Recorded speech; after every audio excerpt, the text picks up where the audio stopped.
Hello, salam alaikum, c'est Sabrina de EY Studio à Tanger et on se retrouve aujourd'hui pour le 16e jour de notre challenge Pilates spécial Ramadan. Encore bravo pour tous ceux et celles qui ont suivi le challenge depuis le début. Et si vous nous rejoignez maintenant, n'hésitez pas à reprendre les premières vidéos et surtout à regarder la vidéo sur les fondamentaux de la méthode Pilates. Comme à chaque début de séance, mobilisez bien vos épaules dans des mouvements de rotation en arrière et en avant de fixer vos épaules vers l'arrière, omoplate dans les poches de pantalon. Mobilisez vos cervicales par des mouvements d'inclinaison ou de rotation.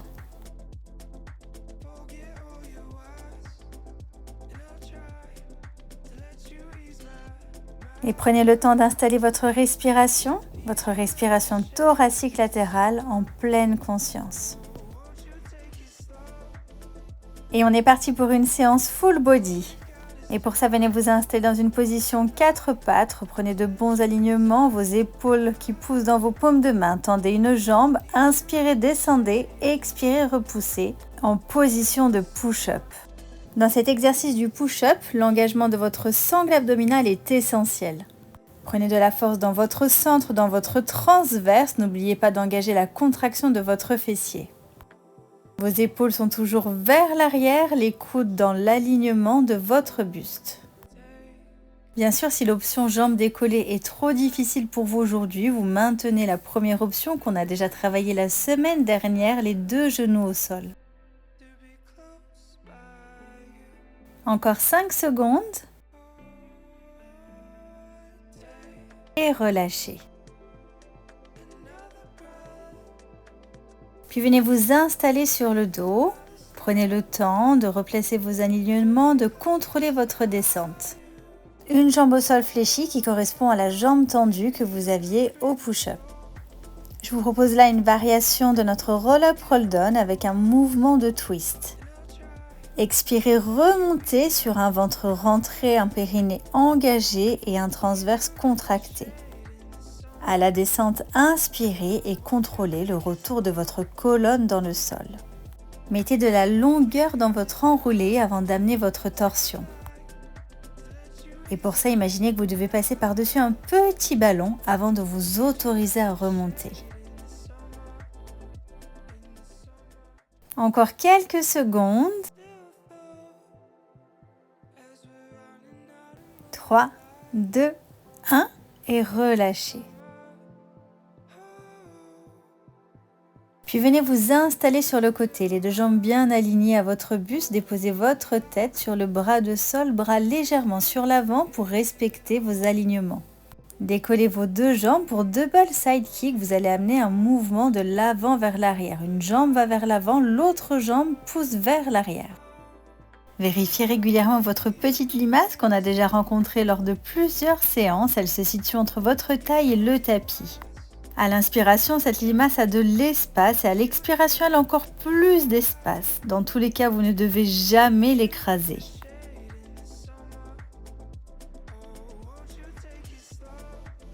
Challengez-vous en décollant un petit peu plus la jambe de sol et en maintenant le même écart entre vos jambes. 5 dernières secondes.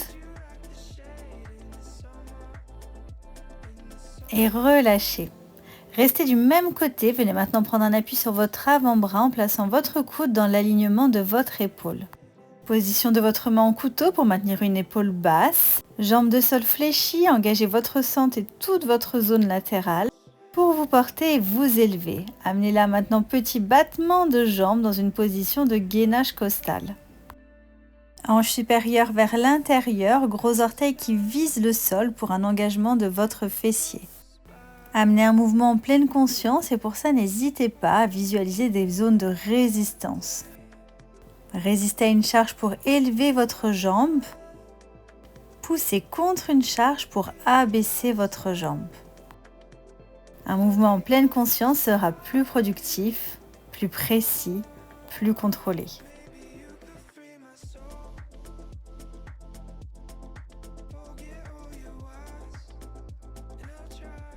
Et relâchez.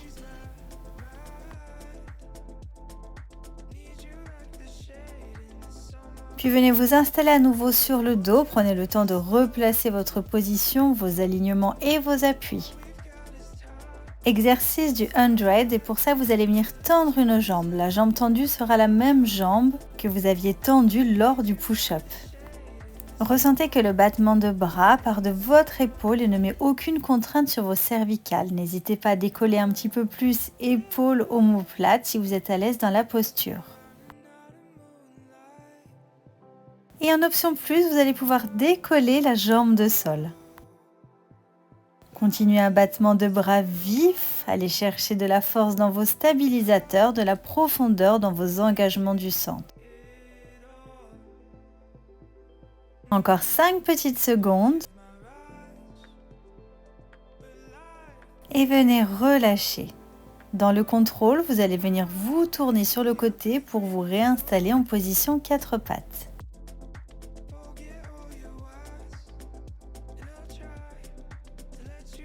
Et on est reparti pour notre mouvement du push-up. Bien sûr, vous allez élever l'autre jambe. Moi, j'avais commencé avec la jambe gauche et je continue avec la jambe droite. Et nos informations restent identiques.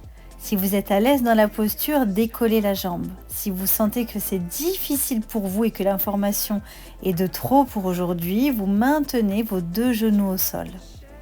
À l'inspiration, flexion des bras, votre tête vise le devant de vos mains. À l'expiration, repoussez avec force votre planche vers le haut. Sentez la puissance dans votre sangle abdominale. Repoussez le sol avec force, les coudes qui regardent vers l'arrière, les bras le long du corps.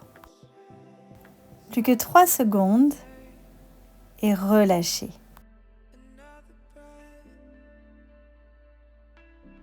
Puis venez vous installer à nouveau sur le dos. Prenez le temps de replacer tous vos repères, épaules basses, le menton légèrement rentré, longueur dans votre colonne et bassin neutre. La jambe fléchie correspond à la jambe tendue lors de votre push-up. Expirez, redressez par un déroulé de colonne et prenez d'abord de la hauteur avant de vouloir amener votre torsion. Vous aurez là une plus jolie prise de force, un meilleur contrôle sur votre transverse. Aussi une plus grande protection de votre plancher pelvien. Sentez qu'à l'expiration, vos côtes s'abaissent et que vos viscères sont comme aspirés par vos côtes.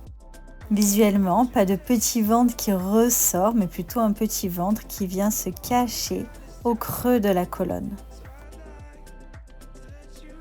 Et relâchez. Déposez-vous sur le sol et venez vous installer sur le côté pour la deuxième partie de votre double side kick.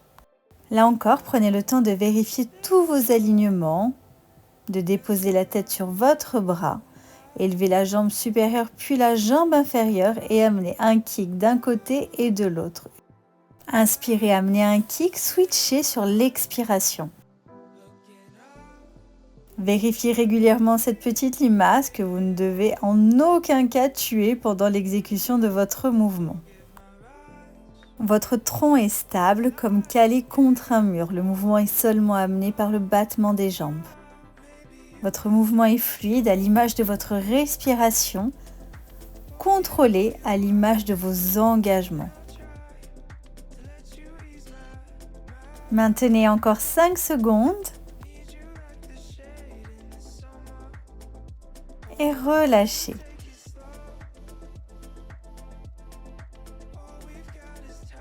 Venez vous installer sur votre planche latérale, prenez de bons repères, de bons alignements. Et sur une inspiration, décollez et amenez des battements de jambes sur votre jambe supérieure. Hanche supérieure enroulée vers l'intérieur, pointe de pied qui vise le sol. Votre jambe est en mouvement, mais le haut du corps, lui, est complètement stable et immobile.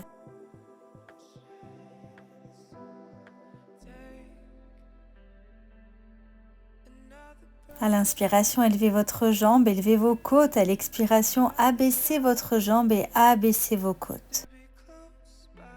10 dernières secondes. Restez solide, concentré, engagé et toujours précis dans l'exécution de votre mouvement. Et relâchez pour venir vous installer sur le dernier exercice de votre séance. Placez-vous correctement dans le sol, puis venez décoller nos jambes pour le 100 de l'autre côté. Rappelez-vous que les mouvements de bras sont engagés par un mouvement de vos épaules, aucune compensation sur vos cervicales. Jambes tendues si votre bassin est fixe et stable, sinon n'hésitez pas à être jambes fléchies ou à conserver les 2 pieds au sol.